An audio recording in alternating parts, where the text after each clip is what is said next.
Hello दोस्तों, हमारे YouTube channel में आपका स्वागत है। जैसा कि हमने कुछ दिन पहले आपको एक न्यूज़ बताई थी जिसमें ये बताया था कि किस प्रकार डीपीआई के अधिकारी, डीपीआई आयुक्त या फिर कहा जाए पूरा डीपीआई ही, जिसमें मैहर का एक मामला था जिसमें जो प्राचार्य थे, संकुल प्राचार्य, उन्होंने और बाकी टीचरों ने मिलकर जो भी उनको पैसा दिया गया साइकिल स्टैंड और अन्य एक्टिविटीज़ के लिए, उन्होंने वो पूरा हड़प लिया और साथ में कुछ भी उसमें एक्टिविटी नहीं की और उसको पैसे को मतलब अपने यूज़ में ले लिया। अब दूसरी बात आप यहाँ पर ये भी देखेंगे कि इसमें डीपीआई को जैसे ही पता लगा, लेकिन डीपीआई आयुक्त ने कोई कार्रवाई नहीं की, बल्कि ऐसा आरोप लगाया जा रहा है डीपीआई पर कि उन्होंने उस पैसे को हड़प लिया। देखिए, अब ये पूरा मुद्दा, जैसे इस वीडियो से बहुत सारे अभ्यर्थी जुड़ेंगे तो इसलिए ये पूरा मुद्दा भी हम आपको बता रहे हैं क्या चल रहा है। तो देखिए, यहाँ पर ये पूरा मुद्दा विधानसभा में उठा, विपक्ष ने उठाया और साथ में जो हमारे शिक्षा मंत्री जी हैं उन्होंने इस चीज़ को स्वीकार कर लिया कि हाँ, यहाँ पर जो फर्जीवाड़ा हुआ है वो वास्तव में हुआ है। देखिए, अब इसके आगे और भी फर्जीवाड़े निकल कर आ रहे हैं, उसके बारे में हम आपको बताते चले जा रहे हैं। और कौन कौन से अधिकारी डीपीआई के लुप्त हैं उसमें, देखिए आरएस के संचालक और इनका नाम क्या है, हरजित सिंह पर सवाल। देखिए, प्रदेश के सरकारी स्कूलों में करोड़ों के इंटरएक्टिव पैनल खरीदारी में गड़बड़ी का मामला सामने आया और ये अधिकारी भी उसमें लिप्त हैं। अगली अधिकारी हैं आपकी डीपीआई अपर संचालक कामना आचार्य। सीएम राइज संदीपनी स्कूलों में शिक्षकों की पोस्टिंग में जानबूझकर गड़बड़ी करने का आरोप इन पे लगा है। इन्होंने क्या किया है, जो अभी नए स्कूल खुले हैं सीएम राइज, उसमें जितने भी टीचर हैं उनसे जो ज्वाइनिंग के लिए थे उनसे पैसा लेकर इन पर ऐसा आरोप लगा है, मेरिट लिस्ट में गड़बड़ी की है और जो जिन टीचरों ने इनको पैसा दिया है उन्हीं का ही सिलेक्शन हुआ है, बाकी किसी का नहीं हुआ है। तो पोस्टिंग में जानबूझकर गड़बड़ी करने का आरोप लगा है। अगले हैं डीपीआई संचालक डीएस कुशवाहा पर सवाल। प्रदेश सरकार के ड्रीम प्रोजेक्ट संदीपनी स्कूलों में शिक्षकों की मनमानी पोस्टिंग के मामले में कुशवाहा पर सवाल। तो इन्होंने भी जो अपर संचालक है उनके साथ ही वर्क किया और जितने भी शिक्षक हैं उन्हें मनमानी पोस्टिंग दी है, यानी इन पर भी सवाल उठता है। अब देखिए, इन पर एक सवाल और भी उठता है, इन्होंने क्या किया है, कुशवाहा की मनमर्जी की वजह से सैकड़ों गेस्ट, यानी इन्होंने केवल संदीपनी स्कूलों में ही ऐसा नहीं किया है, इन्होंने गेस्ट टीचर की ज्वाइनिंग प्रोसीजर 2 सत्रों तक अटका कर रखी।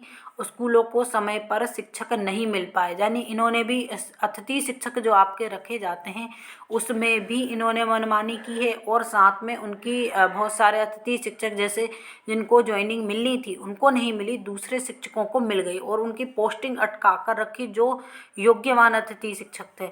अब यहाँ पर फिर क्या हुआ, इससे स्कूलों को समय पर टीचर ही नहीं मिल पाए, ना उन्होंने ज्वाइनिंग ली ना उन्होंने, और बच्चों का इन्होंने भविष्य बर्बाद कर दिया।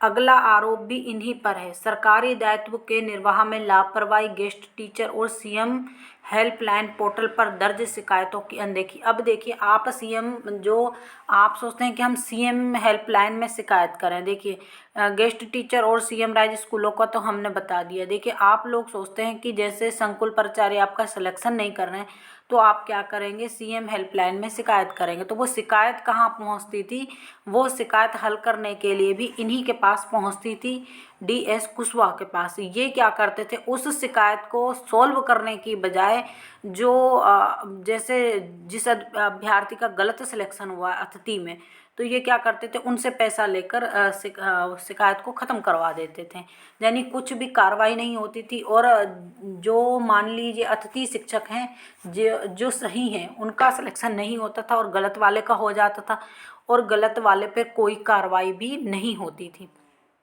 तो जब आप सीएम हेल्पलाइन में शिकायत करते हैं तो वो भी इन्हीं के पास पहुंचती है। अगले हैं आपके के द्विवेदी। मामला गरमाने के बाद डीपीआई कमिश्नर शिल्पा गुप्ता ने इनको आदेश रद्द कर दिया, मगर कार्रवाई नाम पर आज भी सन्नाटा है। तो देखिए एक मामला था जिसमें ये और डीपीआई आयुक्त जुड़े हुए थे। इनको आदेश दिया गया कि कार्रवाई कीजिए, लेकिन इन्होंने नाम मात्र की भी कार्रवाई नहीं की। एक तो कार्रवाई होती है पूर्ण तरीके से, इन्होंने पूर्ण तो छोड़िए, नाम मात्र जो एक बस दिखावे की होती है ना, वो तक नहीं की। अब इन पर सवाल उठता है कि इन्होंने क्या कार्रवाई नहीं की। इन्होंने मनमर्जी से प्राथमिक शिक्षक नियुक्ति रद्द करने का आदेश दे दिया। तो देखिए के द्विवेदी जो हैं, इन्होंने क्या किया है, इन पे आरोप है कि इन्होंने जो प्राथमिक शिक्षक नियुक्ति है उसको रद्द करने का आदेश दिया और हाईकोर्ट के आदेश की गलत व्याख्या कर सेवा समाप्ति का आदेश भी दे दिया। सोचिए, हाई कोर्ट के फैसले को, जो आप सोचते हैं ना कि हाई कोर्ट के फैसले पर भी कुछ नहीं हो रहा है, तो हाई कोर्ट के फैसले को भी इन्होंने क्या कर दिया, गलत व्याख्या कर जो प्राथमिक शिक्षक थे उनकी भर्ती तक रद्द कर दी। इतना बड़ा कदम उठा लिया।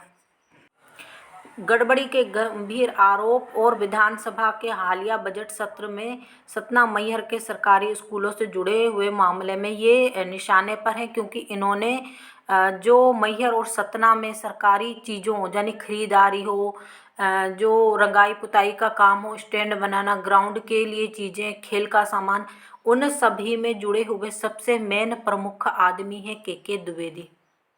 अब आखिरी में नंबर आता है डीपीआई कमिश्नर शिल्पा गुप्ता पर सवाल। सुनवाई में कोर्ट ने शिक्षकों की पोस्टिंग को गलत बताया, स्कूल शिक्षा विभाग में नियुक्ति का आदेश दिया, मगर नतीजा सिफर रहा। देखिए यहाँ पर जितने भी आप लोग कोर्ट केस जीत कर आते हैं, जो अभ्यर्थी कोर्ट में याचिका लगाते हैं, उसके बाद उनका आमना सामना किससे होता है, आयुक्त शिल्पा गुप्ता से। उसके बाद ये क्या करती हैं, हाई कोर्ट का तो आदेश रहता है, जैसे आपने प्राथमिक शिक्षक भर्ती में भी देखा होगा कि 18 वर्ष से कम जो 18 वर्ष के थे उस वक्त और 21 वर्ष के नहीं थे, उनको इन्होंने नियुक्ति देने से इनकार किया था। बाद में वो अभ्यर्थी कोर्ट केस जीते, लेकिन इन्होंने उनको तब भी पोस्टिंग नहीं दी थी। अब यहाँ पर देखिए विभाग में नियुक्ति का आदेश, देखिए आपको जितने भी हाई कोर्ट से आदेश प्राप्त होते हैं, लेकिन तब भी आपको नियुक्ति कौन नहीं देता, डीपीआई आयुक्त ही नहीं देता है।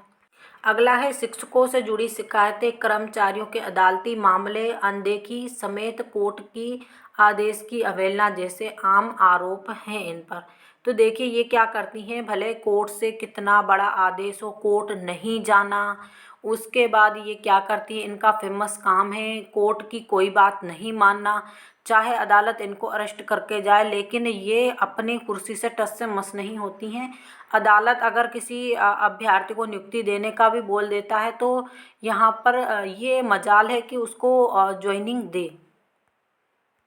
तो यहाँ पर जितने भी हमने आपको ये कर्मचारी दिखाए डीपीआई के और आयुक्त और जितने भी अधिकारी दिखाए, ये आप समझ लीजिए इनके बारे में विधानसभा में इसी प्रकार के मुद्दे उठे और शिक्षा मंत्री जी ने इनको पूरे तरीके से सही माना कि हाँ, जो डीपीआई है वो इसी प्रकार से ही कार्य कर रहा है।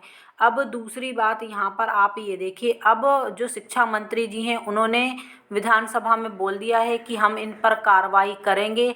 अब इन सभी अधिकारियों पर एफआईआर भी दर्ज होगी और साथ में इनकी नौकरी भी जाएगी।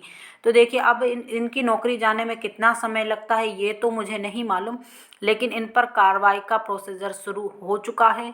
तो ये आप सभी अभ्यर्थियों को जिन्होंने बहुत अधिक प्रताड़ित किया है, अब उनका लेखा जोखा भी हो रहा है इसी जगह पर। तो आप सभी को वीडियो अधिक से अधिक शेयर करना है, अधिक से अधिक लाइक करना है, और जो लोग हमारे चैनल पर पहली बार जुड़े हैं प्लीज़ चैनल को भी सब्सक्राइब कर दीजिए और साथ में एक हाइप का बटन दिया हुआ है उसे दबाकर प्लीज़ हमारी सपोर्ट कीजिए, ताकि सभी अभ्यर्थियों तक वीडियो पहुंच सके।